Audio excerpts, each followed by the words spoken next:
الحمد لله نحمده ونستعينه ونستغفره ونؤمن به ونتوكل عليه ونعوذ بالله من شرور أنفسنا ومن سيئات أعمالنا من يهده الله فلا مضل له ومن يضلل فلا هادي له ونشهد أن لا إله إلا الله وحده لا شريك له ونشهد أن محمدا عبده ورسوله صلی اللہ تعالی علیہ وعلی آلہ واصحابہ وبارک وسلم تسلیما کثیرا کثیرا اما بعد فاعوذ باللہ من الشیطان الرجیم بسم اللہ الرحمن الرحیم وجاء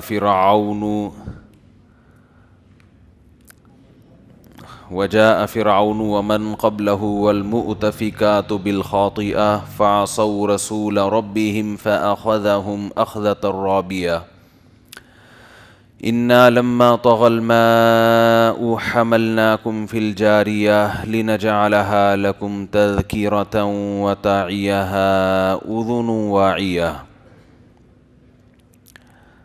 سورہ الحاقہ کی ان آیات پر کئی ہفتوں سے درس چل رہا ہے۔ ہم یہاں تک پہنچے تھے وَجَاءَ فِرْعَوْنُ وَمَنْ قَبْلَهُ وَالْمُؤْتَفِكَاتُ بِالْخَاطِئَةِ کہ فرعون اور اس سے پہلے بھی بہت سی قومیں جن کو اللہ نے الٹ دیا، تباہ کر دیا، یہ لوگ بھی گناہ کے مرتکب ہوئے، ایک جرم کے مرتکب ہوئے۔ فَعَصَوْا رَسُولَ رَبِّهِمْ، یہ جرم کیا تھا؟ اپنے پروردگار کے رسول کی نافرمانی۔ تو اس پر پچھلے ہفتے بات ہوئی تھی کہ آج جرم کی ڈیفینیشن ہم نے چینج کر لی ہے۔ جرم چوری کو جرم سمجھا جاتا ہے، کسی کے دل دکھانے کو جرم سمجھا جاتا ہے، ملکی قوانین کو اگر آپ فالو نہیں کرتے یہ عمل جرم سمجھا جاتا ہے اور آپ معاشرے میں اچھے انسان نہیں سمجھے جاتے۔ آپ اگر ٹائم پہ ٹیکس ادا نہیں کرتے تو آپ معاشرے میں اچھے انسان نہیں سمجھے جاتے۔ آپ اگر کرپشن کرتے ہیں تو معاشرے میں اچھے انسان نہیں سمجھے جاتے۔ لیکن قرآن یہ کہہ رہا ہے کہ ہم نے بڑی بڑی بستیوں کو اٹھا کے پٹخایا، بہت طاقتور قوموں کو ہواؤں سے ہلاک کیا ہے۔ وجہ کیا تھی؟ بہت بڑے جرم کے مرتکب ہوئے تھے وہ، چھوٹا جرم نہیں تھا۔ یہ نہیں کہ وہ قوم ٹیکس نہیں دیتی تھی گورنمنٹ کو، وہ قوم جو تھی وہ دل دکھاتی تھی۔ کہتے ہیں نا کسی کا دل نہیں دکھانا چاہیے۔ یہ دل دکھانے کی بات اس لیے میں لاتا ہوں کہ کہیں کسی کا معاشقہ چل رہا ہو نا، معاشقہ عشق معاشقہ چل رہا ہو، تو یہ دونوں ایک دوسرے کا دل توڑنے سے ڈرتے ہیں کہ کہیں دل دکھانا کیا ہے؟ گناہ ہے۔ تو یہ والا دل دکھانا بالکل بھی گناہ نہیں ہے۔ دل دکھائیں، تعلق ختم کریں۔ خواتین ڈرتی ہیں بہت زیادہ، لڑکیاں، بھائی بہت عرصہ افیئر چلا ہے، اب وہ پتہ چلا وہ ایسا ہے، تو اگر میں منع کر دوں، نمبر بلاک کر دوں تو وہ ایسا ہو جائے گا، وہ خودکشی کر لے گا۔ میں کہتا ہوں کرنے دیں، خودکشی پہ گورنمنٹ کی طرف سے کوئی پابندی نہیں ہے۔ اگر ہے بھی پابندی تو گورنمنٹ خود ہی نپٹے گی، آپ کا ہیڈک نہیں ہے، مرنے دیں اس کو۔ آبادی بہت زیادہ ہو گئی ہے، کچھ لوگ اس طرح سے آبادی کنٹرول کرنا یہ ٹھیک ہے۔ جو نئی چیز آ رہی ہے نا بچے، ان کو آنے دو، ان کو بھی چانس دو۔ تو یہ جو عاشق ناکام عاشق ہیں ان کو مرنے دو، کوئی مسئلہ اتنا بڑا نہیں ہے۔ یہ حرام کی طرف جا رہے تھے، بھئی حلال میں آؤ۔ تو خیر، اچھا، تو ان قوموں نے بہت بڑے جرموں کا ارتکاب کیا، بہت بڑے جرموں کا نہیں، بہت بڑے جرم کا۔ اس وقت دنیا میں یہی بہت بڑا پھڈا چل رہا ہے، مذہبی طبقے کا اور ہمارے لبرل طبقے کا نا۔ ان کے ہاں جرم کی ڈیفینیشن کیا ہے؟ الگ ہے. ہمارے یہاں جرم کی ڈیفینیشن الگ ہے. قرآن کہہ رہا ہے فَعَصَوْا رَسُولَ رَبِّهِمْ، اپنے پروردگار جس نے پیدا کیا، جو ان کو پالتا ہے. رب کا معنی پالنا، جو ان کو کھلاتا ہے، ان کی ضرورتوں کا خیال کرتا ہے، مشرق سے سورج کو نکال کے دھکا دے کے مغرب میں غروب کرتا ہے، سردی گرمی خزاں بہار یہ موسم اس نے رکھے. فالق الحب والنوات، دانے اور گھٹلی کو پھاڑ کے پودے اور تناور درختوں میں تبدیل کرتا ہے. ينبت لكم به الزرع والزيتون والنخيل، جس سے وہ کھیتیاں پیدا کرتا ہے، زراعت پیدا کرتا ہے، کھجور پیدا کرتا ہے، زیتون پیدا کرتا ہے. کیا عجیب چیز ہے. آپ دیکھو زمین کو آپ کھودتے ہو، بہت گہرائی میں جاتے ہو تو آئل نکلتا ہے، اس میں سے تیل نکلتا ہے. سائنسدان کہتے ہیں پتہ نہیں صدیوں کروڑوں سال پہلے کوئی یہاں ہڈیاں وڈیاں دفن ہوئی ہیں جو کروڑوں سال بعد جا کے کس میں تبدیل ہوئی ہیں؟ آئل میں. سائنس یہی کہتی ہے بھائی کوئی پروسیس ہوا ہوگا. لیکن ادھر زیتون کی شاخ گاڑی آپ نے ہے بھائی، زیتون کا درخت لگایا، تھوڑے دنوں میں اس کے بیج اور اس کی ٹہنیوں سے تیل نکلنا شروع. مٹی کو ایسے پروسیس سے اتنی سپیڈ سے گزارتا ہے کہ وہ تیل میں تبدیل ہو جاتی ہے. وہ تیل میں تبدیل. یہ تیل کیسے پیدا ہو رہا ہے بھائی؟ یہ تو نہ کروڑوں سال گزرے نہ اربوں سال گزرے، یہ تو ہمارے سامنے. مجھے نہیں پتا زیتون کا پودا کتنے دن میں بڑا ہو کے تیل دینا شروع کر دیتا ہے وہ، اور کیسا خاندانی تیل، کیسا بہترین، صحت کے لیے کتنا مفید، کولیسٹرول لیول زیرو، آنکھوں میں چمک پیدا، بالوں میں چمک، دنیا میں مہنگا ترین تیل ہے. کتنی جلدی پیدا ہو رہا ہے. ایک وہ بھی تیل ہے جس کو ہم دیسی گھی کہتے ہیں، کوئی کروڑوں اربوں سال کا پروسیس نہیں ہے، ٹھیک ہے نا. اللہ نے ایسی مشینیں بنائی ہوئی ہیں گائے بھینسوں کی. اللہ کہتے ہیں سوکھا چارہ کھلاؤ اس کو، سوکھا چارہ جس میں تیل، ہڈیوں میں تو پھر بھی کچھ آئل مائل ہوتا ہوگا نا. ڈاکٹر کہتے ہیں، سائنسدان کہتے ہیں کہ یہ کروڑوں سال زمین کی تہ میں ہڈیاں رہی ہیں، وہ کروڑوں اربوں سال میں تیل بن گئی. یا کیا بن گئی؟ ہڈیوں کا تیل ہو گیا، اور ہڈیاں تیل لینے چلی گئیں. ہڈیاں ختم، وہ تیل لینے گئی بھی ہیں اور وہ لے کے آ گئیں تیل وہ. لیکن اس سے زیادہ اچھا تیل جو ہم کھاتے ہیں، جو جم جاتا ہے، جسے گھی کہتے ہیں، جمنے والے تیل کو کیا کہتے ہیں؟ گھی. کتنی جلدی پیدا ہو رہا ہے. اللہ نے ایک مشین بنا دی گائے بھینس کی شکل میں. سوکھا چارہ، نہ اس میں ذرا سی کوئی چکناہٹ ہے. آپ سائنسدانوں کے پاس لے کے جائیں، کسی ملحد کے پاس لے کر جائیں، خدا کو نہیں مانتا، جس نے کبھی گائے بھینس دیکھی نہ ہو، ایسا ہوتا نہیں. ایک مثال دے رہا ہوں. بول بھائی اس سے انسانوں کی ضرورت ہے دیسی گھی کھانا. انسانوں کی ضرورت کیا ہے؟ دیسی گھی. سنا ہے بڑا صحت کے لیے مفید ہے، کولیسٹرول نہیں بڑھتا اس سے، اور پیٹ کے لیے بھی اچھا ہے. حقیقت بتا رہا ہوں، جنرل نالج بھی ساتھ ساتھ چلتی ہے نا. جن لوگوں کو پیٹ کے مسائل ہیں نا، دیسی گھی سے روٹی کھانا شروع کر دیں، سیٹ ہو جائیں گے انشاءاللہ. تو کسی ملحد ایتھیس کے پاس نا، جو خدا کو نہیں مانتے، ان کے پاس لے کے جاؤ، بولو یار، وہ کہیں گے بھائی کروڑوں اربوں سال گزریں گے، زمین میں ڈال دو شاید کچھ ہو جائے، ورنہ اس سے کچھ ہونے والا ہے نہیں. کہ نہیں یار، کیا یہ پاسبل ہے کوئی ایسی مشین بن جائے، ہم ادھر گھاس ڈالیں اور تھوڑے دنوں میں تیل نکل جائے؟ انہوں نے کہا نہیں، یہ نہیں ہو سکتا. It isn't possible. انگلش میں بولے گا تاکہ آپ اور زیادہ امپریس ہوں اس سے. وہ دیسی زبان استعمال نہیں کرے گا، انگلش میں تحقیقات کتابیں پیش کرے گا آپ کے سامنے.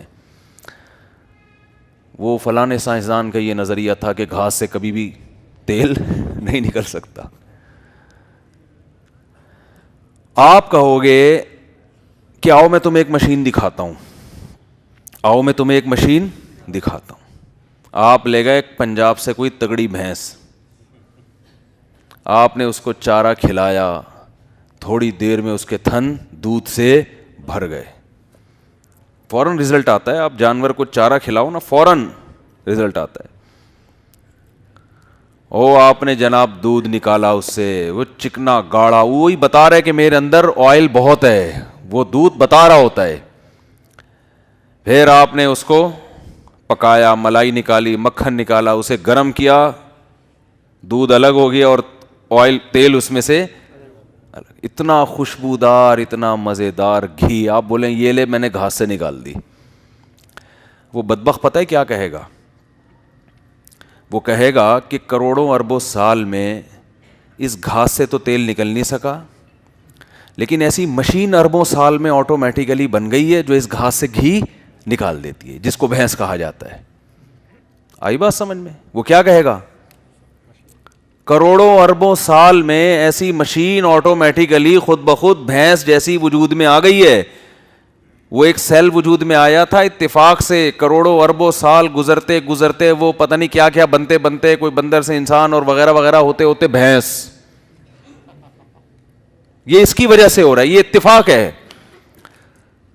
ذرا سی غیرت ہوگی نا, غیرت, ذرا سی غیرت کہ اپنے بنانے والے اور اپنے محسن کو پہچاننے کا ذرا سا بھی جذبہ ہوگا, وہ اس کے اس دعوے کو کبھی قبول نہیں کرے گا اور غضب سے زمین میں گڑ جائے گا, وہ شرم سے زمین میں گڑ جائے گا. کیسی بات کر رہا ہے؟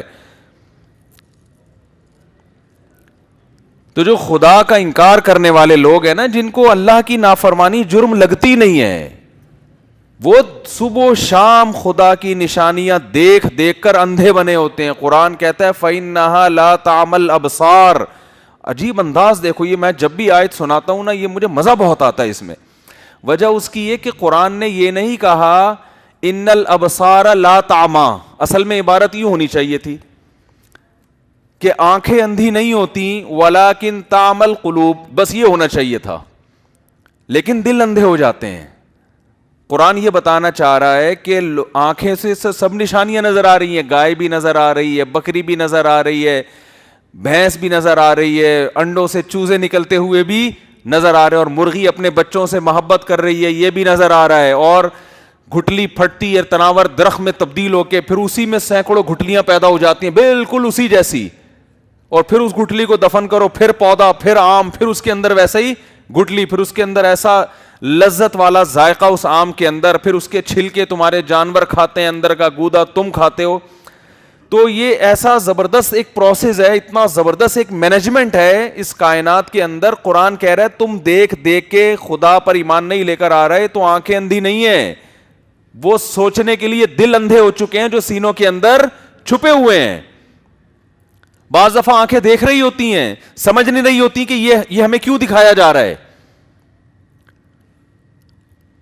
وہ دیکھ رہی ہوتی ہیں. دیکھو آپ کے سامنے کوئی ڈاکو آیا نا, آپ اس کو اسلحہ دکھاؤ گے, آپ نے اس کو اسلحہ دکھایا تو اس نے آپ کا اسلحہ دیکھا, اس کے باوجود وہ آپ کی طرف آ رہا ہے, اس کا مطلب اس نے اسلحہ دیکھا ہے مگر وہ سمجھا نہیں آپ کے پیغام کو کہ آپ اسے پیغام کیا دینا چاہتے ہیں. تو بے وقوف ہے نا, آپ گولی سے اڑا دو گے اس کو.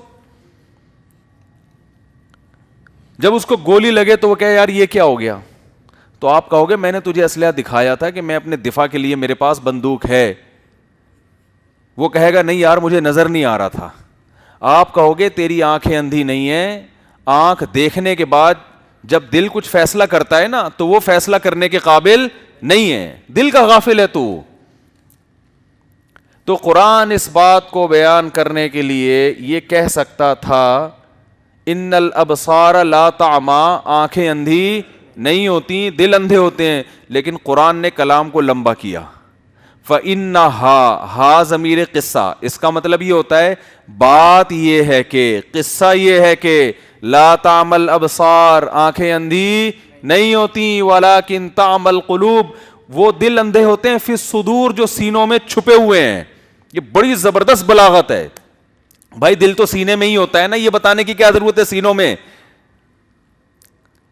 یہ بلاغت ہے کہ اللہ پہلے تو بات کو طول دے رہے ہیں. بات یہ ہے کہ بہت امپورٹنٹ بات ہے, اس کو ہلکا نہ لینا, کیونکہ بڑے بڑے عقل مند لوگ ہمیں نظر آتے ہیں جو خدا کا انکار کر رہے ہیں, بڑے بڑے سائنٹسٹ نظر آتے ہیں, بڑے پڑھے لکھے لوگ. تو آدمی حیران ہوتا ہے یار اتنے پڑھے لکھے لوگوں کو کیسے سمجھ میں نہیں آ رہا؟ اس کا مطلب واقعی یہ کچھ ڈاؤٹ ہے اس میں. ہم بے وقوف ہیں, وہ تھوڑی بے وقوف ہیں. تو اللہ کہہ رہے ہیں ہمیں بٹھا کے نہ سمجھا رہے ہیں. بات یہ ہے کہ ہے نا بھائی بیٹھو ذرا میں تمہیں سمجھاؤں قصہ ہے کیا, قصہ کیا ہے, میں آؤ ہم تمہیں ذرا بیٹھ کے بٹھا کے سمجھاتے ہیں, قصہ تو سمجھو. لا تعمل ابصار, آنکھیں اندھی نہیں ہے, نظر ان کو بھی آ رہا ہے, دل اندھے ہیں. اللہ کس دل کی بات کر رہا ہے؟ لگے وہی جو سینوں کے اندر چھپے ہوئے دل ہیں, وہ نظر نہیں آ رہا تمہیں, ان کی آنکھیں نظر آ رہی ہیں. تم کہہ رہے ہو یار آنکھوں سے تو یہ سب کچھ دیکھ رہے ہیں, پھر بھی انکار کر رہے ہیں, کوئی لاجک ہوگی. اللہ کہتے ہیں آنکھوں سے دیکھ رہے ہیں, دل کا سمجھنا نہ سمجھنا یہ تمہیں نظر نہیں آتا. آنکھیں تو ان کی کھلی ہوئی. دیکھو سائنسدانوں کی آنکھیں بند ہوتی, ان کو گائے بھینس بھیڑ بکریاں یہ درخت اور یہ لہلہاتی فصلیں نظر نہ آ رہی ہوتی ہیں, بارشوں کا نظام, پہاڑوں کا نظام. اگر سائنسدانوں کو نظر نہ آ رہا ہوتا, ہم کہتے ہیں یار ان بیچاروں کو پتہ نہیں ہے, ہم دیکھ رہے ہیں. اگر یہ سائنسدان یہ چیزیں دیکھتے تو ہم سے زیادہ خدا پر ایمان لے کر آتے. تو نظر نہیں آ رہا, لیکن اللہ کہتے ہیں یہ تو تمہیں پتہ ہے آنکھوں سے ان کو نظر آ رہا ہے. اللہ کہتے ہیں ایک چیز ایسی ہے کہ اس کے بارے میں تم فیصلہ کر نہیں سکتے, وہ ان کے سینے کے اندر ہے. وہ بھی اوپر ہوتے نا تو تم کہتے یار تو سمجھ بھی رہے ہیں. اللہ کہتے ہیں ہم بتاتے ہیں کہ دیکھ رہے ہیں, سمجھ نہیں رہے, کمبختی ہے. بہت مشکل ہے میرے بھائی, آپ کی سمجھ میں نہیں آ رہا تو سائنسدانوں کی کہاں سے سمجھ میں آئے گا؟ ہے بھائی, کیا سمجھ میں آ رہا ہے؟ قرآن کا مفہوم سمجھ میں آ رہا ہے؟ قرآن کیا دعویٰ کر رہا ہے؟ قرآن کہہ رہے ہیں ان کے سینوں کے اندر جو دل ہے نا, چونکہ چھپا دی ہم نے وہ دل, تو اس دل وہ بات سمجھ بھی رہا ہے کہ نہیں سمجھ رہا؟ یہ تم دیکھ نہیں سکتے, یہ ہم تمہیں بتاتے ہیں کہ یہ نہیں سمجھ رہے. وہ کیوں نہیں سمجھ رہے؟ وہ دل اندھے ہو چکے ہیں, ان میں سمجھنے کی صلاحیت ختم ہو چکی ہے, ان میں دیکھنے کی, آبزرو کرنے کی صلاحیت ختم ہو چکی ہے. یہ ایک اس سے بڑا اشکال ہے کہ یار دل میں سمجھنے کی صلاحیت اگر ختم ہو چکی ہوتی تو وہ سائنٹسٹ بنتا, وہ لمس یونیورسٹی کا پروفیسر بنتا ہے بھائی, وہ ترقی کرتے. سمجھنے کی صلاحیت بہت زیادہ ہوتی ہے تبھی تو انسان ترقی کرتا ہے. پاگل لوگ تھوڑی ترقی کرتے ہیں, پاگل تھوڑی ترقی کرتا ہے میرے بھائی. ترقی کون کرتا ہے؟ بڑے ذہین اور فتین لوگ ترقی کرتے ہیں. لیکن اللہ کہہ رہے ہیں ان کے دل کیا ہو گئے ہیں؟ اندھے. اس کا بھی قرآن جواب دیتا ہے. قرآن کہتا ہے افرأیت من اتخذ الہہ ہواہ, کچھ لوگ خواہشات کے ایسے غلام ہو جاتے ہیں کہ ان کو وہ باتیں سمجھ میں آتی ہیں جہاں ان کی خواہشات میں رکاوٹ جو نہیں بن رہی ہوتی. جو چیزیں ان کی خواہشات میں رکاوٹ بنتی ہیں وہ چیزیں ان کی کھوپڑی میں نہیں آتی. اس کی بھی ہمیں مثالیں ملتی ہیں. شعیب علیہ السلام نے جب اپنی قوم کو سمجھایا کہ ناپ تول میں کمی مت کرو, ایک دفعہ نہیں, دو دفعہ نہیں, بہت دفعہ سمجھایا, تو قوم پتہ ہے کیا کہتی ہے؟ ما نفقہ کثیرا مما تقول, آپ کی باتیں ہماری کھوپڑی میں نہیں آتی. حالانکہ وہ ایسی بات ہے جو کھوپڑی میں نہ آئے. پتہ نہیں کیا وہ کہتے ہیں, پتہ نہیں کس طرح کی باتیں کر رہے ہیں یار, یہ پتہ نہیں کس طرح کی باتیں کر رہے ہیں. مس گیدرنگ نہ ہو شادی میں, پتہ نہیں کس قسم کی باتیں ہو رہی ہیں. کیا ہو گیا یار؟ کوئی مس گیدرنگ ہوتی, کوئی چھیڑیں گے کیا؟ چھیڑنے کے لیے ہوتی ہیں. لوگ اس طرح کی باتیں کرتے ہیں نا. آج دنیا کا سب سے بڑا مسئلہ بے حیائی بنا ہوا ہے. جو مذہب کے مخالف لوگ ہیں نا, ان کو سب سے تکلیف اس سے ہوتی ہے کہ عورت کو پردے میں چھپایا کیوں جائے. اور یہ مس گیدرنگ اور یہ کیا مولویوں نے بنایا ہوا ہے. کل مجھے کسی نے ڈرامے کا کلپ بھیجا کہ یہ ڈراموں میں کیا بےہودگی دکھائی جا رہی ہے. وہ تو شکر ہے جس نے بھیجا ہے نا, اس کے یعنی جو کلپ بنانے والا ہے اس نے اس کے مخالف بنایا. تو اس میں کیا دکھا رہے ہیں کہ تعلق ہے لڑکی سے اور فری ہو رہے ہیں, کسی نے تنبیہ کی ہے, ٹوکا ہے, تو جو ٹوکنے والا ہے اس کو لڑکا کہہ رہا ہے کہ آپ کی سوچ نیگیٹو ہے. میں اگر اس لڑکی سے ہاتھ ملا رہا ہوں, ہے ہیلو ہا ہا ہو کر رہا ہوں, تو ضروری تو نہیں ہے کہ میری نیت بری ہو. آپ ٹوک رہے ہو تو آپ کی سوچ کیا ہے؟ نیگیٹو ہے. شہوت پرست آدمی کو یہ بات بہت جلدی سمجھ میں آئے گی, یار زبردست بات کی, اپنی سوچ کو پازیٹو کرنے کی ضرورت ہے. کیا خیال ہے؟ لوگ کہتے ہیں نا, آپ لڑکیوں سے کوئی گلے بھی مل رہا ہے تو ہو سکتا ہے بہن سمجھ کے مل رہا ہو. سوچ کو کیا کرو؟ پازیٹو.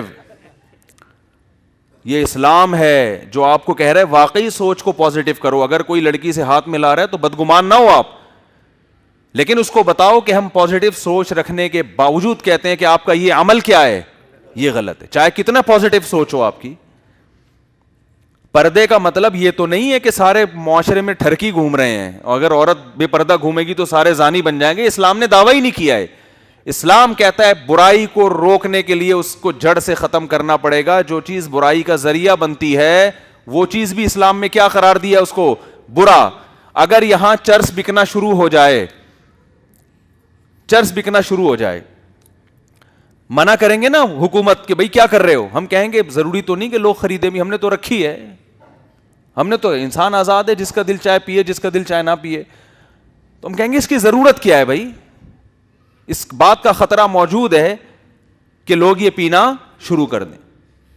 تو جہاں مرد اور عورت کا اختلاط ہوگا, اور یہ اختلاط ضروری بھی نہیں ہے, اس کی ضرورت بھی نہیں ہے معاشرے کو. کیا ٹائم لگتا ہے یار شادی میں ایک تمبو لگا کے لڑکیوں کو ادھر کر دو, آدمیوں کو ادھر کر دو, کتنا ٹائم لگتا ہے اس میں. لیکن خدا کی نافرمانی اور بغاوت پہ ایسے کمر بستہ ہو گئے ہیں.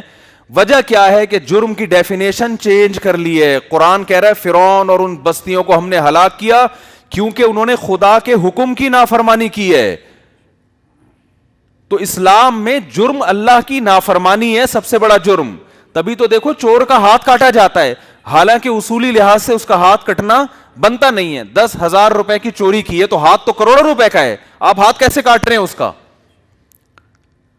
کوئی لاجک کی بات ہے یہ؟ اسلام کہہ رہے چور کا, حکومت کو کہہ رہے آپ نہ کاٹ دیں, کہیں چپل چراتے ہوئے پکڑا گیا, پتہ لگا ٹنڈا کر کے گھر بھیج دیا اس کو آپ نے.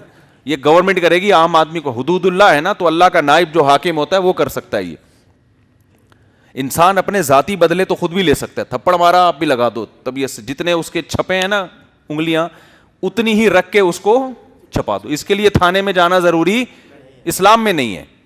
باقی مشورہ یہ دیا جاتا ہے تھانے جاؤ, کیونکہ میں ابھی بہرحال میں یہی کہوں گا نا, تھانے جاؤ. وہ کیا ہوگا آپ کے ساتھ وہ آپ جانیں. لیکن شرعی طور پر اجازت ہے کہ کسی نے آپ کو مکہ لگایا تو آپ بھی اپنے خرچے پہ. بہت زبردست بات کی بھائی نے, کیونکہ ایسا نہ ہو کہ آپ میرا بیان چلا دیں کہ میں نے اس کو مکہ لگایا تھا, مفتی صاحب کا یہ بیان سن کے, تو پھر خرچہ پولیس میرا کروائے گی کہ آپ کے بیان سن کے اس نے کیا. تو اپنا خرچے پہ ہوگا یہ جو بھی کام ہوگا آپ کا. اسلام نے اجازت دی ہے کہ ایک آدمی نے مکہ لگایا, آپ جتنی اسپیڈ سے لگایا بالکل اسی اسپیڈ سے لگاتے ہیں. اس میں کوئی ضروری نہیں ہے کہ کوئی حکومت ہی کرے گی. لیکن آپ کی کسی نے پیسے چوری کیے, اسلام آپ کو ہاتھ کاٹنے کی اجازت نہیں دیتا. کیوں بھائی؟ چوری پہ ہاتھ کٹنا بنتا ہی نہیں ہے اصولی لحاظ سے. آپ یہ کر سکتے ہو بھائی 10,000 روپے میرے دے, اور جو مجھے ٹینشن ہوئی ہے اس کی کوئی بھی سزا دے دو آپ اس کو. لیکن اسلام کیا کہتا ہے کہ جس کی چوری ہوئی ہے نا, اگر وہ بندہ عدالت میں مقدمہ لے گیا کہ اس بندے نے پیسہ چوری کیا ہے اور گواہوں سے ثابت کر دیا, تو حکومت اللہ کی زمین پہ نائب ہوتی ہے. پھر اللہ اس بندے کو ہٹا دیتا ہے, اب تو راستے سے ہٹ جا, جرم اس کا ثابت ہو گیا ہے. تو تیری چوری بعد میں, میری نافرمانی پہلے. تو میری نافرمانی کی وجہ سے مجھے یہ حق حاصل ہے کہ میں اس کا ہاتھ کاٹنے کا حکم دوں, اس کا ہاتھ کاٹ دو. اب اگر آپ معاف بھی کرنا چاہیں کہ بھائی میرے پیسے چوری کیے تھے 10,000 کے بدلے میں اس وسیم بھائی, اور بھائی معذرت کے ساتھ وسیم بھائی کہیں گے یار میرے کھاتے میں کیوں ڈال رہے ہو, ایسا نام بتاؤ نا جو کسی کا ہو نہیں. سبکتگین بھی اب ہونے لگے ہیں, قطب الدین نہیں, کوئی ایسا نام ہم سوچ کے لائیں گے کسی وقت جو بہت ہی ایسا نام ہو جو کسی کا ہو نہیں. خیر, آپ نے کہا بھائی اس بندے کا میں معاف کر رہا ہوں, تو شریعت میں عدالت کو اب معاف کرنے کا حق حاصل نہیں ہے. کیوں؟ فَعَصَوْا رَسُولَ رَبِّهِمْ, اس نے اپنے رب کے نبی کی نافرمانی کی ہے, رب کے حکم کی نافرمانی کی ہے. اللہ کہتا ہے بھئی چور جو ہے نا وہ معاشرے میں فساد پھیلا رہا ہے, لوگوں کے جان اور مال کے, اللہ زمین میں فساد کو پسند نہیں کرتا. لوگوں کے آج اس کے 10,000 روپے پکڑا دیے, 2-4 چترول لگا دیے, کل کسی اور کے چرائے گا, پرسوں کسی اور کے چرائے گا, اور اللہ زمین میں فساد کو پسند نہیں کرتا. یہ فساد میں چاہ رہے, اللہ کہتے ہیں اس کا ہاتھ کاٹو. ڈاکو کو اسلام میں کیا حکم دیا جو دن دہاڑے لوگوں کو گن پوائنٹ پہ چیزیں چھینتے ہیں؟ اسلام نے حکم دیا کہ ڈاکوؤں کی کوئی جماعت کہیں حملہ کرتی ہے, کسی کی ڈکیتی کرتی ہے, راستے سے مسافروں کو لوٹتی ہے, تو قرآن نے کیا سزا دی؟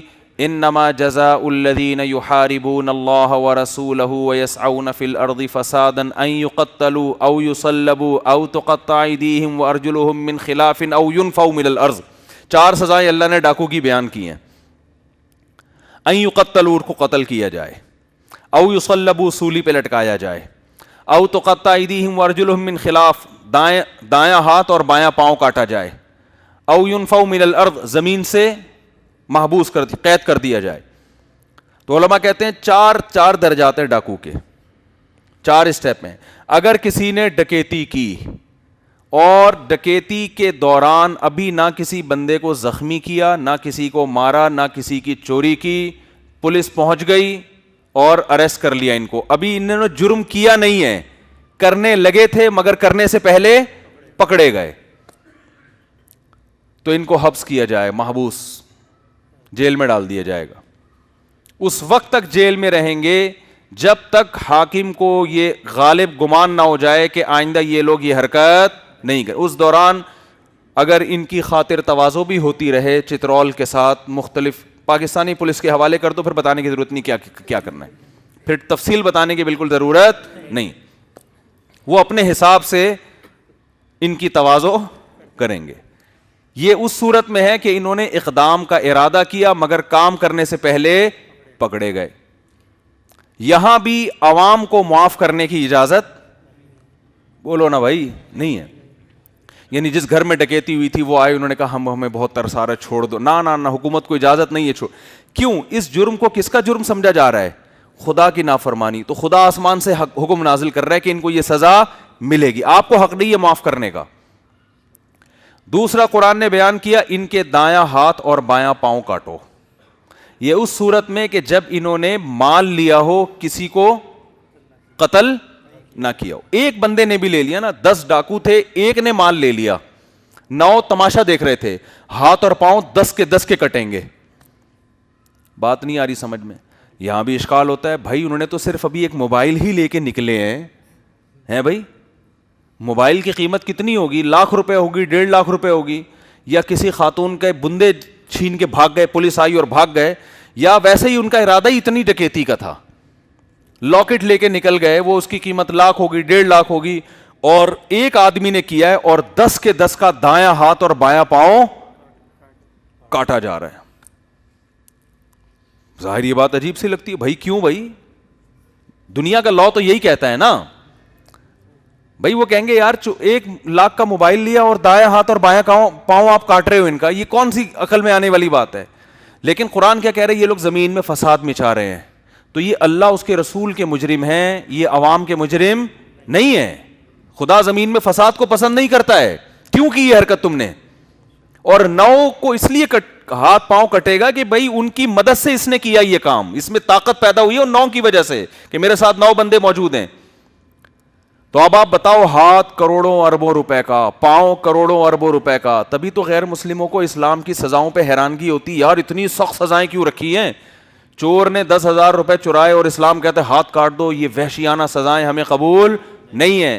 بھائی اسلام اس کو اس حیثیت سے دیکھتا ہے کہ یہ اللہ کا جرم ہے, یہ مخلوق کی نافرمانی بات کے درجے میں, یہ خدا کی نافرمانی ہو رہی ہے.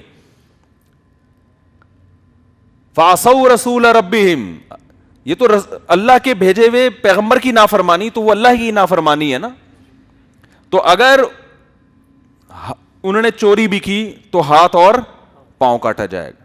اور اگر اس دوران کسی بندے کو مار دیا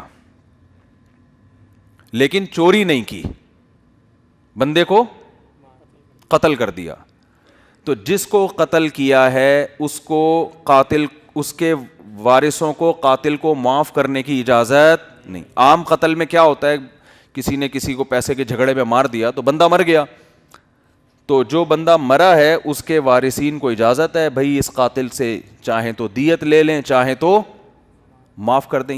یہ ہے نا, کیونکہ اسلام نے اس جرم کو جو جرم سمجھا ہے دنیاوی معاملات میں, وہ یہ سمجھا ہے کہ جس خاندان کے بندے کو قتل کیا ہے ان کا نقصان کیا ہے, تو ان کی نقصان کی تلافی دیت سے کرو, یا ان کو حق ہے کہ وہ تمہاری گردن اڑا دیں. اس کو قصاص کہتے ہیں. اس میں حکومت کا انوالو ہونا بھی ضروری نہیں ہے.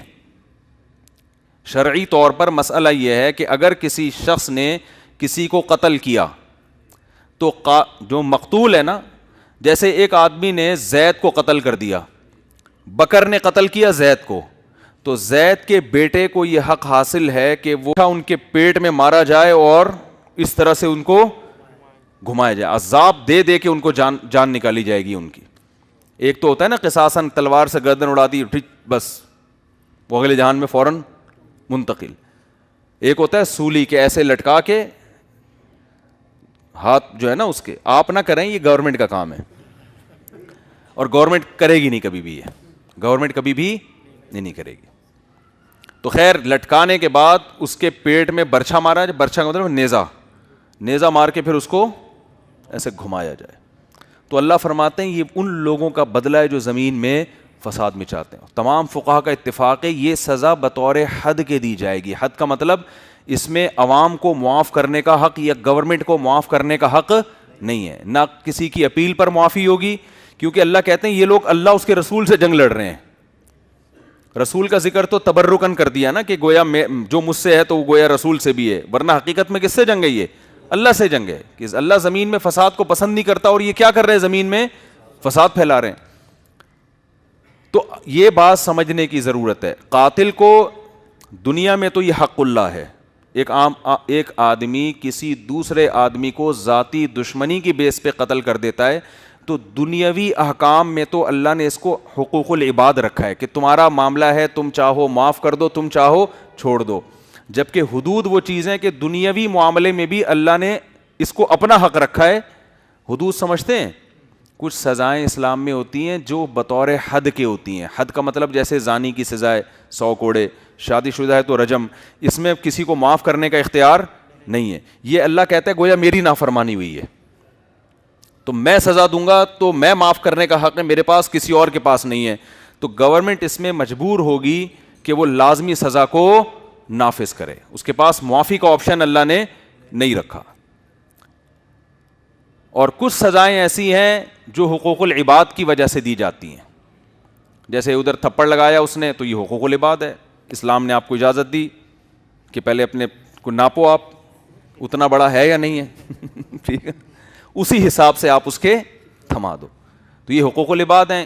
حقوق العباد کا مطلب اللہ نے آپ کو آپشن دیا, بھائی تمہارا مسئلہ ہے, چاہو تو معاف کر دو, چاہو تو چھوڑ دو, بلکہ معافی کی ترغیب دی اللہ تعالیٰ نے.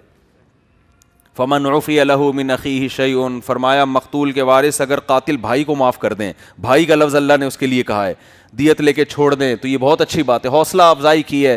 فمن تصدق بہ فہو کفارۃ اللہ, آنکھ کے بدلے آنکھ, ناک کے بدلے ناک, کان کے بدلے کان. کوئی کان کاٹ دے آپ کا, اسلام نے آپ کو اجازت دی آپ بھی اس کا کان کاٹ دو, لیکن وہی یہ سیاستاً یہ کہا جاتا ہے کہ یہ کام گورنمنٹ کے ذریعے کیا جائے, خود سے نہ کیا جائے. گورنمنٹ جب کان نہیں کاٹ رہی تو پھر جو سزا گورنمنٹ دے, کیونکہ خود سے لوگوں کو اجازت دیتے ہیں تو اس سے ڈر یہ ہوتا ہے کہ ایسا نہ ہو کاٹا کسی اور نے وہ کان, آپ جا کے کسی اور کا کان کاٹ دیں, اس نے یہ والا کاٹا تھا آپ نے وہ والا کاٹ دیا, اور پھر اس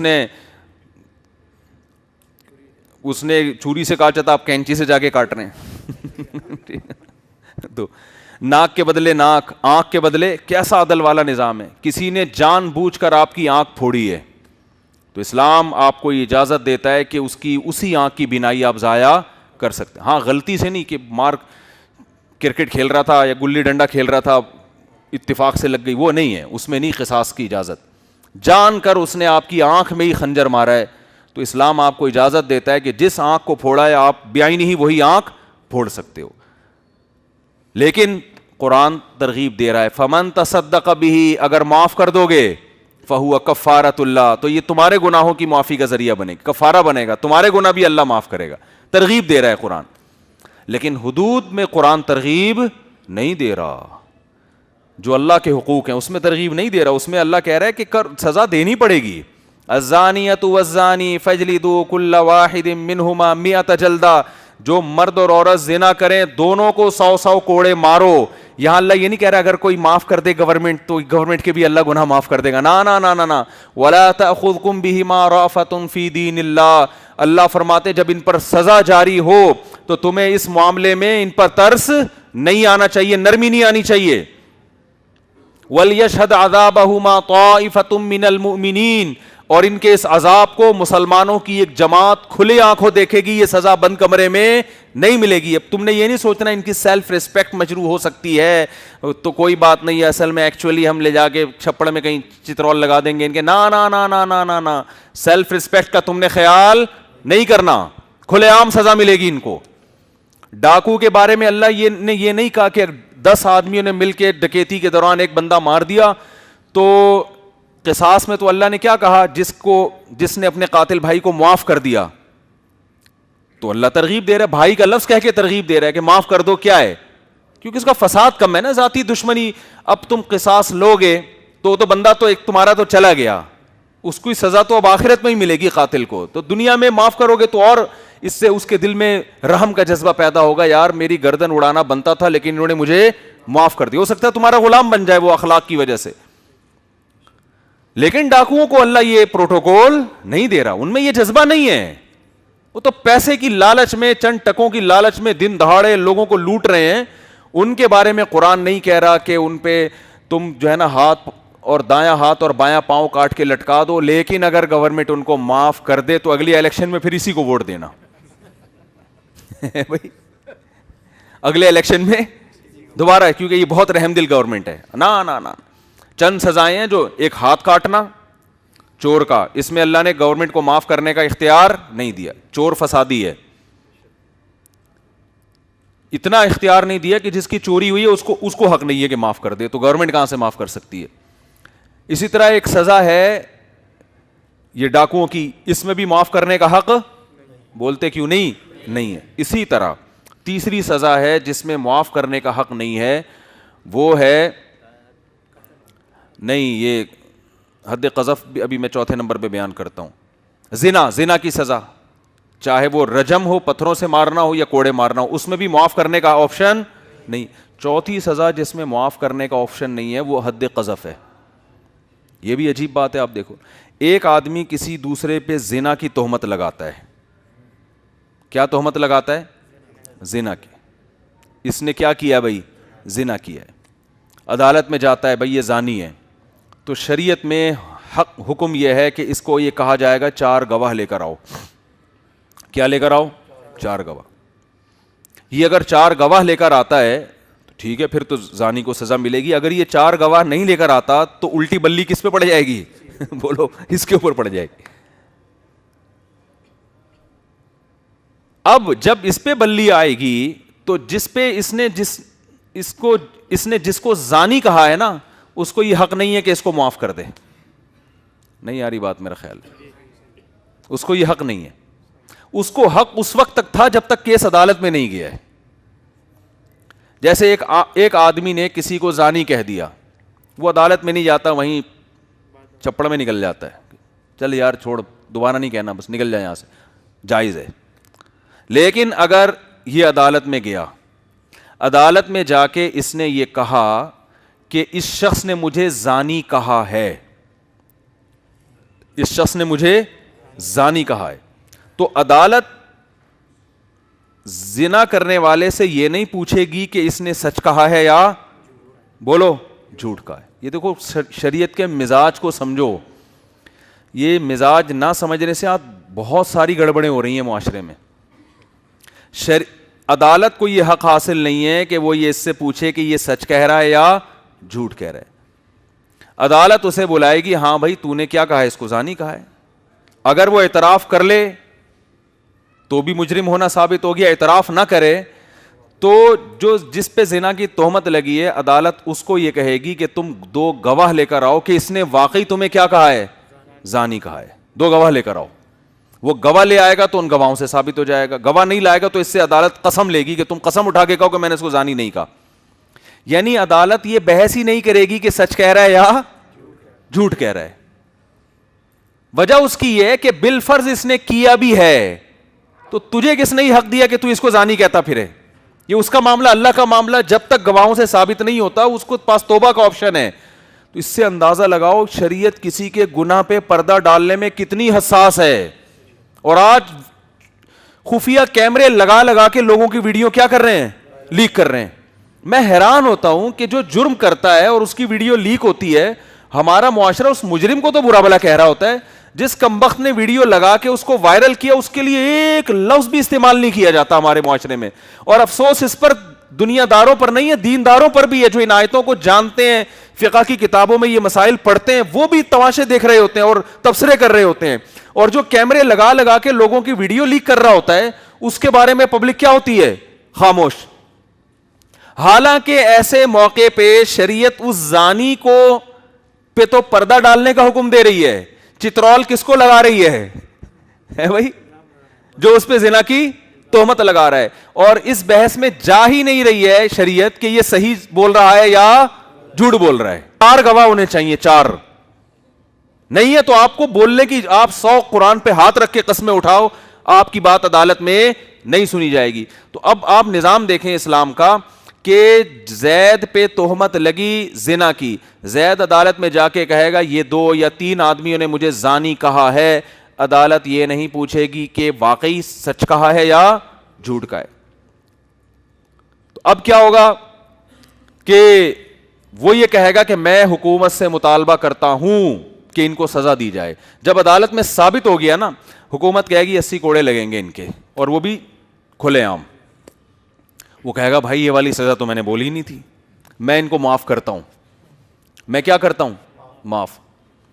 یا وہ مجرم جنہوں نے اس پہ تہمت لگائی ہے وہ چھپڑ میں اس کو چھاؤں میں لے گا, یار کچھ مکمکا کر لو یار, چوڑے میں آ گئے, جیسے ہوتا ہے چوڑے میں آ گئے یار, وہ کہے یار چلو یار میں نے معاف کیا, یہ اتنے پیسے دے دو میں نے معاف کیا.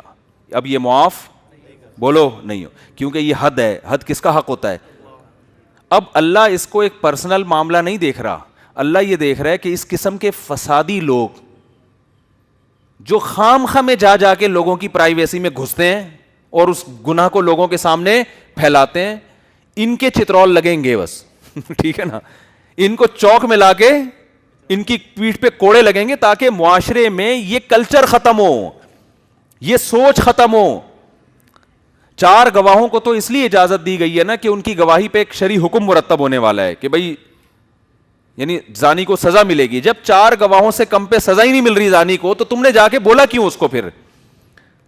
بھائی جب اس پہ کوئی سزا ہی نہیں ہے نا, یعنی سزا مل ہی نہیں سکتی, تو پھر جا کے خام خواہ میں سوائے تمہارا مقصد. دیکھو 4 گواہ تو ان میں تو یہ تعویل کی جا سکتی ہے کہ یہ معاشرے میں زانیوں کو سزا دلوا کے کھلے عام چوک پہ معاشرے سے زنا کو کیا کرنا چاہتے ہیں؟ ختم.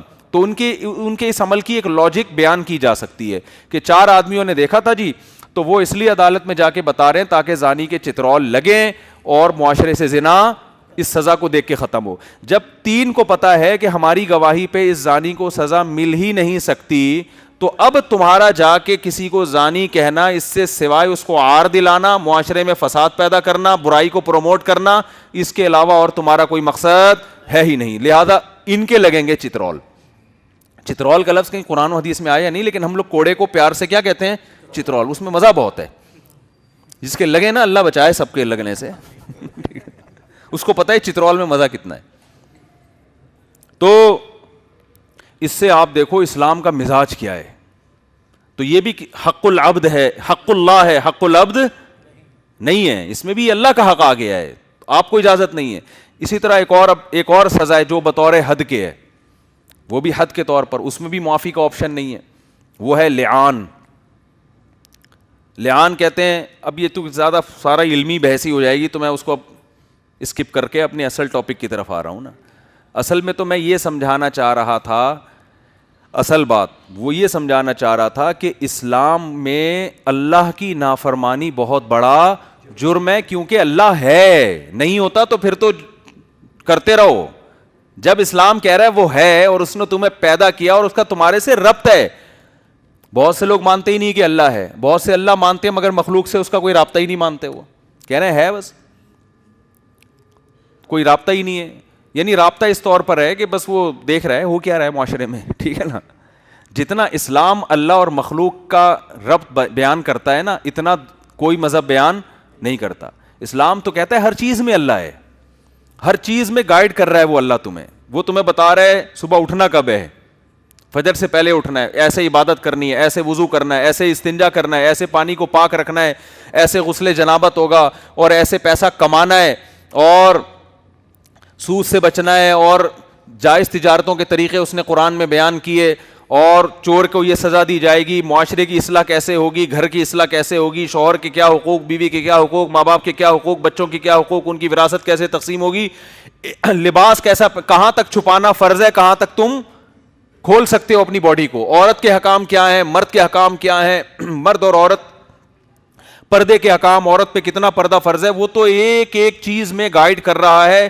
اسلام یہ بتاتا ہے کہ جس رب نے, جس ذات نے اس کائنات کو بنایا وہ انسان سے محبت کرتا ہے, اور انسان سے اس کا اتنا گہرا ربط ہے, ایک ایک چیز میں اس نے لاکھوں پیغمبروں کو بھیج کر انسان کو گائیڈ کیا, اور دیکھ رہا ہے, نوٹ کر رہا ہے. ما تلفظ من قول الا لدیہ رقیب عتید, تمہاری زبان سے کوئی لفظ ایسا نہیں ہے جو نکلتا ہو اور اسے کیچ کرنے والا, محفوظ کرنے والا کوئی فرشتہ موجود نہ ہو. ایک ایک چیز کی ریکارڈنگ بھی ہو رہی ہے.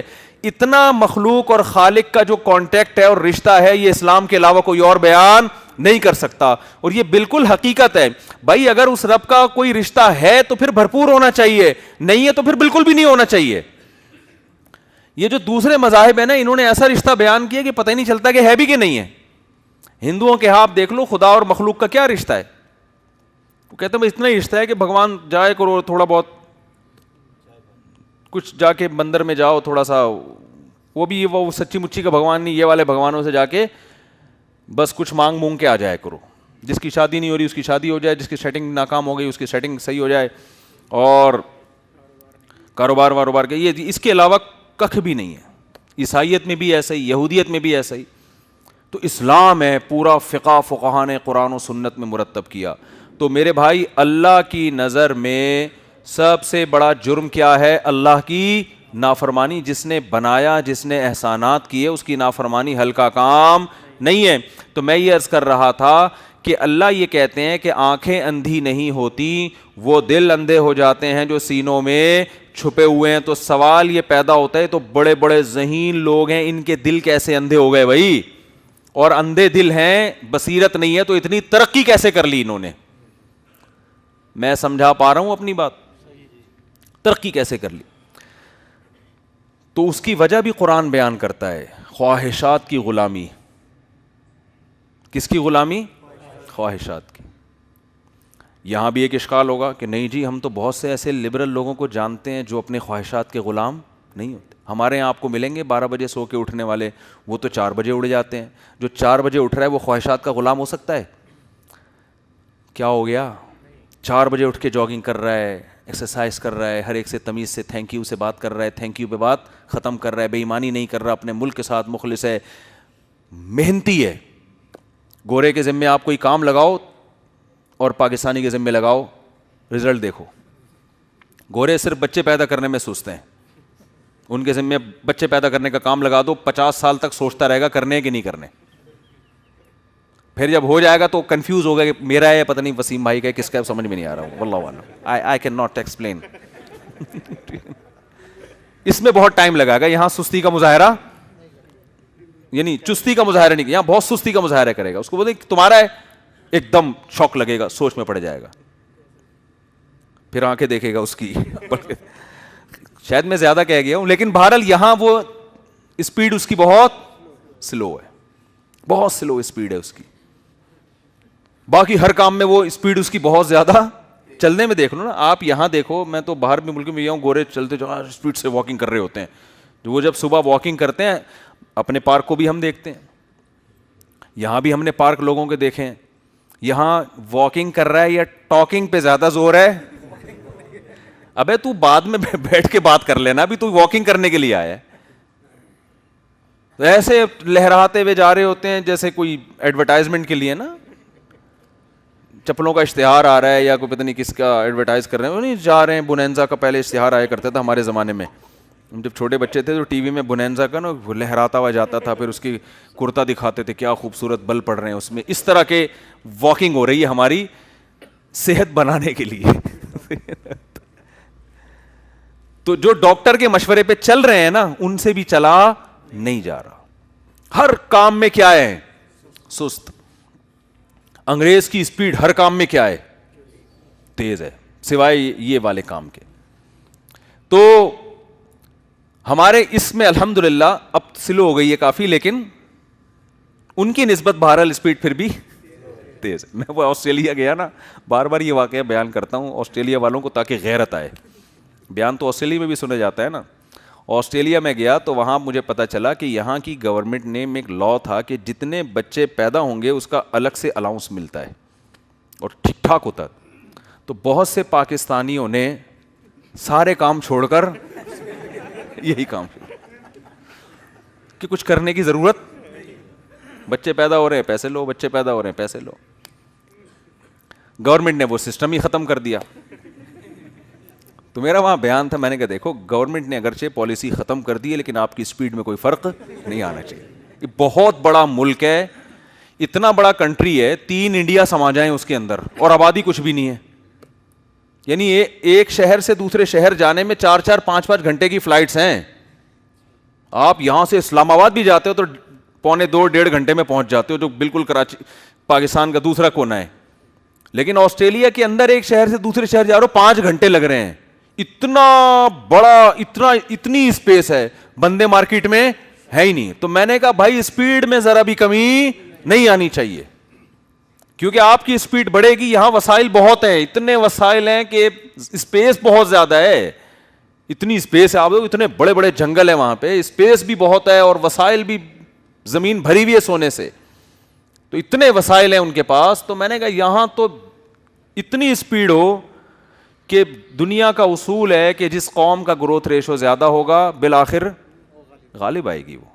تو آپ کی اتنی اسپیڈ ہو جائے گی تو پتہ نہیں، اب غیرت آ نہیں رہی ان لوگوں کو سن کے. خیر، تو میں یہ عرض کر رہا تھا کہ کوئی یہ کہہ سکتا ہے کہ آپ یہ کیسے کہہ سکتے ہیں کہ یہ دنیا پرست لوگ یہ خواہشات کے غلام ہوتے ہیں. میں کہہ رہا ہوں قرآن کہہ رہا ہے نا کہ بھائی ان کو خدا سمجھ میں کیوں نہیں آ رہا، کیوں نہیں آ رہی، ان کے دل کیا ہو چکے ہیں، اندھے. اور اندھے کیوں ہیں؟ خواہشات کے غلام.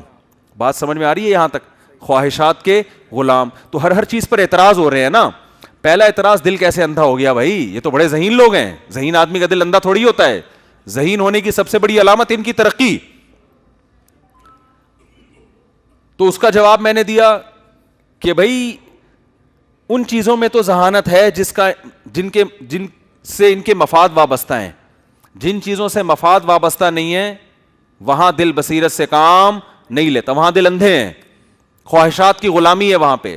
سوال پیدا ہوتا ہے خواہشات کے غلام لوگ تو سست ہوا کرتے ہیں، چستی ان میں نہیں ہوتی. ہمارے ہاں دیکھ لو 12 بجے تک سو کے اٹھ رہے ہیں. کوئی کام کسی کے ذمے لگا دو آدمی عذاب میں آ جاتا ہے. ٹھیکیدار کو بول دو کسی کو بددعا دینی ہو اس کو یہ بددعا دو، اللہ کرے تیرے گھر میں مزدور آئیں. حقیقت بتا رہا ہوں. اس وقت اس کی سمجھ میں نہیں آئے گا، یہ اس وقت نہیں آئے گا سمجھ. پھر جب مزدور گھسیں گے نا تو گھسانا تو آپ کے اختیار میں تھا، نکالنا آپ کے اختیار میں. آپ امریکہ نے جیسے طالبان اور امریکہ کے مذاکرات ہوئے ہیں نا، ایسے آپ کو مزدوروں سے قطر مذاکرات کرنے پڑیں گے. یار کوئی لو دو کی پالیسی، نکلو یہاں سے. اتنا لمبا کام کھینچا جائے گا، اتنا لمبا کام. آج ایک شیٹرنگ کا ایک پھٹا آیا ہے ابھی، ہاں دوسرا وہ انڈا موڑ پہ ٹریفک جام تھا وہیں رہ گیا، وہیں سے واپس چلا گیا. کل اتوار ہے، پیر کو آئے گا. پیر کو اتفاق سے اس مزدور کے ماموں کا انتقال ہو گیا. یہ ہوتا ہے. اور پھر اس دوران اسے کوئی اور اچھا ٹھیکہ مل گیا. اب وہ آپ کو منع نہیں کرے گا. ٹھیکیدار کو اچھا ٹھیکہ مل گیا، ادھر بھی الو بنا کے رکھے گا آپ کو، وہاں بھی کھانچا شروع کر دے گا. گئے کام سے. آپ کسی دوسرے کو دے بھی نہیں سکتے کیونکہ کچھ پیسے وہ پھٹے کے ایڈوانس لے چکا تھا آپ سے. یہی چلتا رہے گا. پھر جمعہ آ گیا تو پھر فلانا آ گیا، پھر ڈمکانا آ گیا. پھر وہ آپ کی بچوں کے دور میں جا کے جب آپ نے اپنی جوانی میں اپنے لیے گھر بنانا تھا صحیح ہے نا، وہ 50-50 والا یاد آتا ہے کہ لاہور سے گاڑی چلی ٹرین. 50-50 میں دکھایا تھا پرانے زمانے میں. ٹرین پہلے تو ٹرینیں بہت لیٹ ہوتی تھی نا. ٹرین چلیے، چھوٹے بچے لاہور میں اسکول کی چھٹیاں منانے کراچی آ رہے ہیں. کہاں آ رہے ہیں؟ کراچی. 2 مہینے کی 3 مہینے کی چھٹیاں ہوتی ہیں نا پنجاب میں. تو بتایا کہ جب ٹرین کراچی پہنچی ہے تو بچے بڑے ہو چکے تھے اس حقیقت بچے کیا ہو چکے تھے؟ بڑے ہو گئے تھے. اس میں ایک بوڑھے میاں بھی تھے. ایک جوان تھا وہ بوڑھا ہو چکا تھا, بچوں کی پینٹیں نیکریں بن چکی تھی نا, ٹانگیں بڑھتی چلی آ رہی ہیں. جو بیچارہ جو جوان جو کراچی اسٹیشن پہنچے تو وہ بوڑھا ہو چکا تھا, تو وہ کھڑکی سے ہاتھ باہر نکالتا ہے, بولتا بیٹا کراچی آ گیا؟ انہوں نے کہا آ گیا. یہ کہا اور مر گیا وہ. مطلب یہ کہ اب اس کے ایام. تو یہی حال مزدوروں کا ہے. ٹھیکیدار کو آپ کوئی کام دے دو, اتنا گھسیٹتا ہے کہ آدمی کی امیدیں تھیں نا کہ میں اپنے جوانی میں اپنے واش روم میں یہ نلکا دیکھنا چاہتا ہوں, وہ اس کی جوانی میں یہ خواہش پوری نہیں ہوتی. بچے دیکھ رہے ہوتے ہیں آ کے. تو ہر چیز میں سست ہیں, تو خواہشات کے غلام تو ہم ہیں نا. وہ کہاں سے خواہشات کے غلام ہو گئے؟ وہ تو بھائی یہ چائنیز کو دیکھو, صبح صبح اٹھتے ہیں. کیا میں نے تو ایک جگہ میں رہا, چائنیز کے ساتھ رہا ہوں, کسی کلب میں ہم نے 3-4 دن کی ورک شاپ تھی, تو وہاں چائنیز بھی آئے ہوئے تھے. وہ صبح صبح 4 بجے اٹھ کے جاگنگ ہو رہی ہے ان کے, بڑا فٹ فاٹ ایسے پچنگ پونک کر کے نا, اسپیڈ کے ساتھ ہر چیز. یہ بیان کے بعد دیکھ, یہ جمع کر لیں. کیا ہے بھائی؟ بیان کے بعد کھانے کا انتظام ہے تمام لوگوں کا. واہ بھی واہ ہے, انہوں نے کیا ہے, زندہ باد ہو گیا. اب دیکھو پچھلی دفعہ کھانا ہوا تھا, رش دیکھو اس دفعہ. حالانکہ اس دفعہ کھانے کا کوئی اعلان نہیں ہوا. تو کیا کہہ رہا تھا میں؟ تو سس کہاں سے ہو گئے؟ سس قوم چاند پہ پہنچتی ہے؟ نہیں آ رہی بات. سس قوم چاند پہ نہیں پہنچتی. تو خوب اچھی طرح سمجھ لو, بعض دفعہ انسان خواہشات کی غلامی میں بھی چست ہوتا ہے. سمجھتے ہو؟ یہ چھوٹی موٹی خواہشات نہیں ہے, ان کی ایک بہت بڑی خواہش ہے. اسلام اس بہت بڑی خواہش میں سب سے بڑی رکاوٹ ہے. کیونکہ اگر یہ لوگ ان دلائل کو دیکھ کر, اللہ کی نشانیوں کو دیکھ کر خدا پر ایمان لے آئیں, تو یہ ہماری طرح بے وقوف نہیں ہے. ان کو پتا ہے اگر ہم یہ مان لیں کہ خدا ہے, تو اگلا سوال کھڑا ہوگا کہ اس نے ہمیں کیوں پیدا کیا, وہ کیوں ہے, اس کا ہمارے سے لنک کیا ہے, رابطہ کیا ہے. کیونکہ آپ پھر اس کو اپنے معاشرے سے نکال نہیں سکتے, بالکل الگ تھلگ نہیں کر سکتے. کہ گاڈ ہے, کیا کرے بھائی, گاڈ ہے تو پھر مذہب درمیان میں گائیڈ کرتا ہے. پھر خدا اپنے رسولوں کے ذریعے پیغام دیتا ہے, میں ہوں, میں نے تمہیں کیوں بنایا, اپنی عبادت کے لیے, اپنی اطاعت کے لیے, آزمائش کے لیے, امتحان کے لیے. یہ میری کتابیں ہیں, اس میں یہ لکھا ہے کہ یہ حلال ہے, یہ لکھا ہے کہ یہ حرام ہے. پورا حلال و حرام کا ایک دروازہ کھل جائے گا, زنا اللیگل ہو جائے گا, ہومو سیکس اللیگل ہو جائے گا, وراثت کے حکام امریکہ کے, برطانیہ کے, جرمنی کے 2 منٹ میں قلعدم ہو جائیں گے. خدا کے حکام آ جائیں گے, یوصیکم اللہ فی اولادکم. جب کوئی شخص مر جاتا ہے تو امریکہ نہیں بتائے گا کہ اس کی وراثت کیسے تقسیم ہوگی. خدا کہہ رہا ہے کہ بیٹے کو دگنا ملے گا, بیٹی کو آدھا ملے گا. پھر تمہیں امریکہ اور یونائٹڈ نیشن نہیں بتائے گی کہ مرد اور عورت باہم ریلیشن قائم کر سکتے ہیں یا نہیں.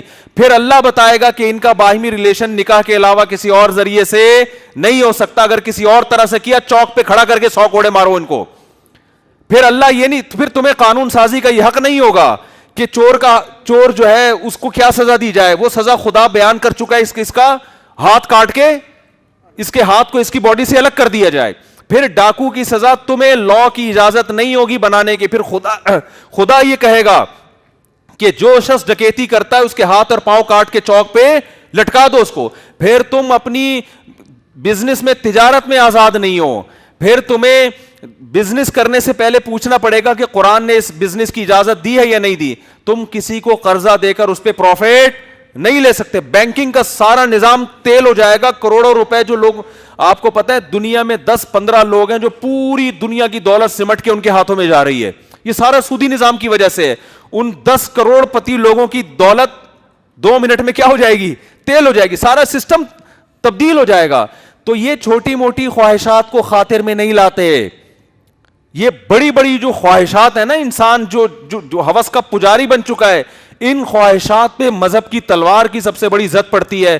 خدا کو ماننے سے یہ تمام چیزیں ان کو ماننی پڑیں گی, کیونکہ اسلام کے علاوہ نہ کوئی خدا کا انٹروڈکشن پیش کرتا ہے, نہ کوئی خدا کے قوانین بتاتا ہے.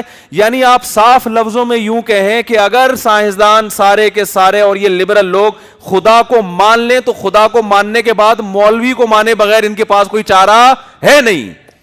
نہیں آ رہی میرا خیال ہے بات سمجھ میں؟ آپ کی نہیں آ رہی, لیکن ان لوگوں کی آ رہی ہوگی سمجھ میں جن کو میں خطاب کر رہا ہوں. ان کے اچھے بھی سمجھ رہے ہوں گے میں کیا کہہ رہا ہوں. تو پھر علماء کو ماننا پڑے گا. دیکھو گورے کے پاس علماء ہوتے ہیں کیا؟ گورے کے پاس مولوی نہیں ہوتے, وہاں مولویوں کی گورے کی نظر میں 2 ٹکے کی عزت نہیں ہے. وہ کہہ رہا بھائی یہ ڈاکٹر ہے, یہ میرے گردے کی پتھری نکالے گا. ہمارے ہاں بھی لبرل لوگوں کے ہاں علماء کی کوئی قدر نہیں ہے. آپ یونیورسٹی میں جاؤ, کسی لبرل آدمی سے پوچھو بھائی ڈاکٹر کو مانتے ہو؟ ہاں جی, ڈاکٹر ہمارے معاشرے کا ایک مفید فرد ہے. کیا کریں گے؟ بھائی میرے گردے میں پتھری ہوگی تو ڈاکٹر نکالے گا. ایک آدمی کے گردے میں بار بار پتھری ہو رہی, ڈاکٹر نکالی, پھر پتھری, تو کسی نے کہا اللہ اس کو اندر سے سنسار کر رہا ہے. اللہ کی طرف سے اس پہ کیا ہو رہا ہے؟ پتھراؤ ہو رہا ہے. ڈاکٹر کی عزت ہے ہمارے معاشرے میں, سمجھ میں آتا ہے ڈاکٹر کا معاشرے میں ایک مفید اور ہے. اسلام بھی مانتا ہے اس کو, اسلام کوئی نفی نہیں کرتا اس کی. وہ علاج کرے لوگوں کا اللہ کی رضا کے لیے تو بہت مفید فرد ہے.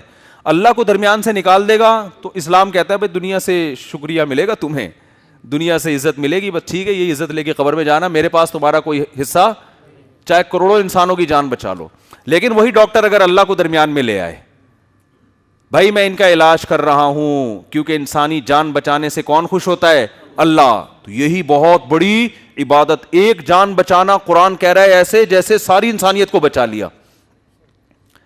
ایک فوجی بارڈر پہ لڑ رہا ہے ملک کے لیے, وہ لڑتا ہے, جان دیتا ہے, نیت کیا ہے؟ میرا کنٹری, میرا ملک. اللہ نہیں ہے اس کے درمیان میں, میرا کنٹری ہے, میں نے معاہدے کیے ہیں, کنٹری کی حفاظت کروں گا, مجھے اپنے وطن کی مٹی سے محبت ہے. مر جائے گا, شہید ہو جائے گا, ایوارڈ ملے گا, نشان حیدر ملے گا, قبر پہ 21 توپوں کی سلامی ہوگی. اللہ کی نظر میں اس کی کوئی ویلیو نہیں ہے. بھائی جس ملک کے لیے لڑے اس ملک نے تمہیں پروٹوکول دے دیا, تمہارے لواحقین کو پیسے دے دیے, تمہیں عزت مل گئی, نام رہ گیا تمہارا, بس کافی ہے. فی الحال اتنا ہی بولو, کافی. لیکن وہ جان نہیں دیتا, خون کا ایک قطرہ بہاتا ہے ملک کے لیے, مگر ملک کی حفاظت کیوں کر رہا ہے؟ کس کا حکم ہے؟ اللہ کا. بھائی لاکھوں لوگوں کی جانیں داؤ پہ لگی ہوئی ہیں, سب اللہ کی مخلوق ہے. یہ آج بارڈر کو چھوڑ دیا, پیچھے ہٹ گئے, یہ سب لوگ, ان کا بیڑا غرق ہو جائے گا, پیچھے دشمن کھا جائے گا ان کو, ظلم کرے گا. میں اللہ کی مخلوق پہ ظلم برداشت نہیں کر سکتا, کیونکہ خدا کا حکم ہے. جان دینا تو دور کی بات, ایک قطرہ اگر اس کے جسم سے نکلے گا تو نبی صلی اللہ علیہ وسلم کی حدیث ہے, من قاتل فواقت ناقۃ فی سبیل اللہ وجبت علیہ الجنہ. خون کا قطرہ بھی نہیں نکلا. فرمایا عرب کیا کرتے تھے, اونٹنی کا دودھ نکالتے تھے, نکال کے جب سارا دودھ نکال لیا چند لمحوں کے لیے چھوڑتے تھے, فوراً دودھ دوبارہ اترتا تھا, پھر نکالتے تھے. نبی نے فرمایا جو اتنے سے وقفے کے لیے, چند منٹ کے لیے بھی خدا کی راہ میں لڑا, اس کے لیے اللہ نے جنت کو واجب کر دیا کہ میری خاطر لڑ رہا ہے بھائی, جان ہتھیلی پر رکھی ہوئی ہے اس نے. تو اللہ کے لیے وہ عمل تو اللہ کو پسند ہے جو کس کے لیے کیا جائے؟ اللہ کے لیے. جو اللہ کے لیے نہیں ہے, مخلوق کے لیے, تو مخلوق سے اجر لو اس کا جا کے پھر. اور کمال کی بات یہ کہ اسلام نے جو یہ تصور دیا ہے, اس میں انسانیت کا فائدہ زیادہ ہے بنسبت ان لوگوں کے جو لبرل لوگ ہیں, جو اسلام کو درمیان میں نہیں لاتے. کیونکہ جب انسان اللہ کے لیے انسانیت کی خدمت کرتا ہے, اس کے جذبات اور خدمت کا طریقہ کچھ اور ہوتا ہے. جب مخلوق کے لیے کرتا ہے تو پھر وہ جذبات اس میں نہیں ہوتے, کیونکہ مخلوق تو اس جیسی ہے, کتنا بدلہ دے دے گی اس کو, کیا کر دے گی بھائی مخلوق کے لیے آپ کچھ کرو گے. یہ جو آپ کی دعوت جن صاحب نے کی ہے ابھی اتفاق سے آگے, اللہ کے لیے کی ہے نا. اگر آپ کے لیے کرتے تو آپ کیا کر دیتے؟ ایک پلیٹ کے کتنے پیسے دے دو گے آپ؟ بولو بھائی, ہیں 120 روپے فی پلیٹ. یا کوئی بھی کر رہا ہے, میں ان کی کوئی حوصلہ افزائی نہیں کر رہا کہ تاکہ کھاپوں کا ایک بعض دفعہ یہ ہوتا ہے کہ یا اللہ جن وسیم بھائی نے یہ پنکھا لگایا, یا اللہ ان کے ابا کی مغفرت فرما دے. وہ امام صاحب بڑے ہوشیار ہوتے ہیں, ان کو یہ ہوتا ہے کہ وسیم بھائی اگلا پنکھا بھی کون لگائے گا. بہت مسجد میں نا نام لے کے دعائیں ہو رہی ہوتی ہیں. میں نے خود سنی. ایک دفعہ ہم حیدرآباد میں نماز پڑھ رہے تھے, ہماری جماعت نکل گئی, ہم مسافر تھے, پیچھے کھڑے ہوئے تو امام صاحب, ابھی ہم تو جماعت کی نیت سے ہی گئے تھے مگر امام صاحب سلام پھیر چکے تھے. اب ہم پیچھے جا کے کھڑے ہوئے نا, امام صاحب نے سلام پھیر دیا, دعا مانگ رہے ہیں, یا اللہ وسیم بھائی نے یہ جو دریاں بچھائی ہیں ان کے اگلے پچھلے سارے گناہ معاف فرما دے. یا اللہ قطب الدین صاحب نے مسجد کے نلکے صحیح کروائے ہیں, یا اللہ ان کے والد مرحوم کی مغفرت فرما دے. ایک ایک بندے کا نام لے کے اس نے یہ والی کیل ٹھوکی ہے اس نے مسجد میں. ہمیں نماز میں بہت بری بات ہے ہنسنا, لیکن امام صاحب نے ہنسنے کا کوئی موقع چھوڑا تھا نہیں. ہمیں نماز پڑھنا مشکل ہو گیا یار, امام صاحب بس کرو یار, اتنے سیاست تو ہمارے ہمارے سیاستدانوں میں نہیں ہوتی. ایک ایک سیٹ صاحب کا نام لے کے اصل میں اس کو ترغیب ہو رہی ہے, وہ خوش ہوگا یار میرا نام مجمع میں آ رہا ہے تو چلو اگلی کیل بھی میں ہی ٹھوکوں گا. تو کیا بات چل رہی تھی, دیکھو ادھر ادھر, بس بات کو سمیٹ کے ختم کر رہا ہوں میں. تو اللہ یہ اگر مان لیا جائے نا خدا ہے تو سارے قانون کیا ہو جائیں گے, پورا کامیابی اور ناکامی کا معیار چینج, جرم کی ڈیفینیشن کیا ہو جائے گی, چینج. انسان یہ چاہتا ہے یہ سب کچھ میں اپنے ہاتھ میں رکھوں, میں بتاؤں مرد کے عورت پر کیا حق ہیں, عورت کے مرد پہ کیا حق ہیں. اللہ کو میں درمیان میں آنے نہیں دوں گا, اسلام کو نہیں آنے دوں گا. اپنی حکومت جا رہی ہے اس میں. تبھی اسلام میں انسانوں کی حکومت کا تصور ہی نہیں ہے. انسان تو اللہ کا نائب ہو کے اللہ کے حکم کو زمین پہ نافذ کرتا ہے. ہمارا جو آئین ہے نا پاکستان کا, اس میں پہلی شق یہ کہ حاکم اعلیٰ صرف کون ہے, اللہ ہے. وزیر اعظم, ملک کا سربراہ, صدر, یہ اللہ کے نائب ہیں, یہ حاکم نہیں ہیں. یہ خود محتاج ہیں کہ بھائی ان کے لیے کیا حکام دیے ہیں. تو انسان خواہشات کا غلام ہے, وہ چاہتا ہے زمین پر میری حکومت ہو. اللہ چاہتا ہے یہ زمین تمہاری نہیں ہے, حکومت کس کی ہوگی, میری. تو یہ چھوٹی موٹی خواہشات کے غلام نہیں ہے, بہت بڑی خواہشات کے غلام ہے. اور ہم چھوٹی چھوٹی خواہشات, جیسے ایک آدمی, ایک فوجی بارڈر پہ لڑنے کے لیے ہر وقت تیار ہے, لیکن جب گھر میں پڑا ہے تو اٹھتا ہی نہیں ہے نا وہ, ٹھیک ہے نا, 12 بجے سو کے اٹھ رہا ہے. تو لوگ اس کی اس حالت کو دیکھ کے کہیں گے سست, کچھ بھی نہیں کر سکتا. وہ کہے گا بھائی میں یہاں ہوں, یہاں کوئی کام نہیں ہے بڑا, بارڈر پہ بھیجو تو میں بتاؤں گا. دوسرا وہ ہے جو یہاں تو صبح 4 بجے اٹھ کے جاگنگ کر رہا ہے, ایکٹیو, ہر کام ایک دم ٹائم پہ, ناشتہ ٹائم پہ, اور پھر اس کے بعد آفس میں فوراً پہنچ گیا, بڑے تمیز سے زندگی گزار رہا ہے, اور کہیں سے بھی لگتا ہی نہیں ہے کہ سست ہے یہ. لیکن جب اس کو بارڈر پہ بھیجا جاتا ہے تو سب سے پیچھے پڑ گیا, جھاڑیوں میں چھپ کے بیٹھ گیا, اٹھا ہی نہیں جا رہا, کرینے آ رہی ہیں, اٹھ بھائی جا آگے. وجہ کیا ہے, وہ کہہ رہا ہے یار وہ تھوڑی بہت خواہشات تھیں, وہ میں قربان کر سکتا تھا. صبح نیند قربان کرنی پڑتی تھی, وہ میں کر دیتا تھا. آفس ٹائم پہ پہنچنا مشکل کام تھا کہ پہنچ جاتا تھا. یہ نہیں ہوتا بھائی مجھ سے. یہاں اگر میں نے زیادہ ایکٹیو بن کے میں رہا تو گولی لگ سکتی ہے میرے سینے پہ. یہاں تو بم چل رہے ہیں بھائی, دم کیا کیسی باتیں کر رہے ہو. تو یہی حال ہے کافر کا اور مسلمان کا. کافر اپنے آپ کو اللہ کی غلامی میں دینے کے لیے تیار نہیں ہے, شراب چھوڑنی پڑے گی. دیکھو ہم کتنے سست ہیں, شراب نہیں پیتے الحمدللہ, اللہ نے بچایا ہے. زنا, خدا کی قسم, زنا سے بچنا آسان کام نہیں ہے. مرد کے دل میں سب سے زیادہ اٹریکشن اللہ نے عورت کی رکھی ہے. ہمارے معاشرے میں 90-95% لوگ 30-35 سال کے ہو جاتے ہیں, اللیگل کسی عورت کے قریب نہیں جاتے. ابھی بھی معاشرے میں زنا سے بچنے والے زیادہ ہیں. انگریز سے بولو یہ قربانی دے کے دکھا تو, آپ بولو کسی غیر مسلم سے کہ تو 35 سال کا ہو جا اور کسی عورت کو ہاتھ نہ لگا جب تک تیری شادی نہیں ہو جاتی. وہ کہے گا بھائی میں صبح اٹھ کے جاگنگ کر سکتا ہوں, میں ٹائم پہ آفس جا سکتا ہوں, مجھے شیٹرنگ کا کام دو, 1 ہفتے کا ٹائم دو گے 3 دن میں کروں گا. لیکن جب میرے دل میں عورت کے بارے میں جذبات اٹھتے ہیں, میں اس جذبات کو کنٹرول نہیں کر سکتا. یہ تم مسلمانوں ہی کا ظرف ہے کہ تم 8 دانت کے ہو جاتے ہو, 32 دانت کے, 40 سال کے ہو جاتے ہو, پھر بھی مفتی طارق مسعود کا بیان سن کے شادی کا خیال آ رہا ہوتا ہے تمہیں. یہ تمہارا حوصلہ ہے, ہم یہ برداشت. تو کافر پہلی نظر میں میرے بھائی بہت اچھا لگتا ہے جب کفر کے گہرائی میں گھسو گے. اور یاد رکھو ایک کنٹری کے لیے جو قربانی دینے کا جذبہ ہے نا, آپ اگر کمپیئر کرو, یہ بھی مسلمانوں میں ان سے کروڑا گنا زیادہ ہے,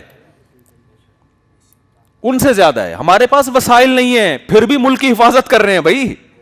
ان وسائل میں ایک ایسے کنٹری کی حفاظت کرنا جو چاروں طرف سے سازشوں میں گھرا ہوا ہو, یہ مسلمان ہونے کی وجہ سے تو ہو رہا ہے. اگر اس میں آپ اسلام نکال دو گے فوج میں تو پھر وسائل کی دنیا میں انڈیا سے بھی نہیں لڑ سکتے, باقی تو ملک دور کی بات ہے.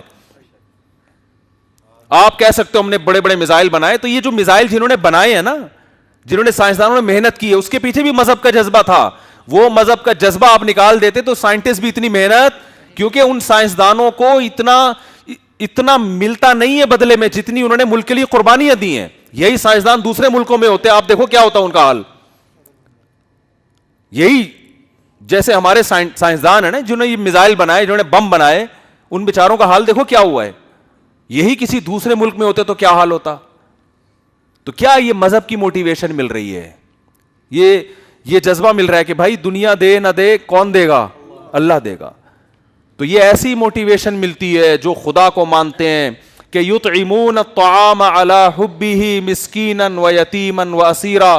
قرآن کہتا ہے میرے محبوب بندے یتیموں کو، غریبوں کو، مسکینوں کو کھلاتے ہیں، کھلا کے کہہ رہے ہوتے ہیں انما نطعمکم لوجہ اللہ، ہم تمہیں اللہ کے لیے کھلا رہے ہیں، لا نرید منکم جزاء، بدلہ نہیں چاہیے، ولا شکورا، شکریہ نہیں چاہیے.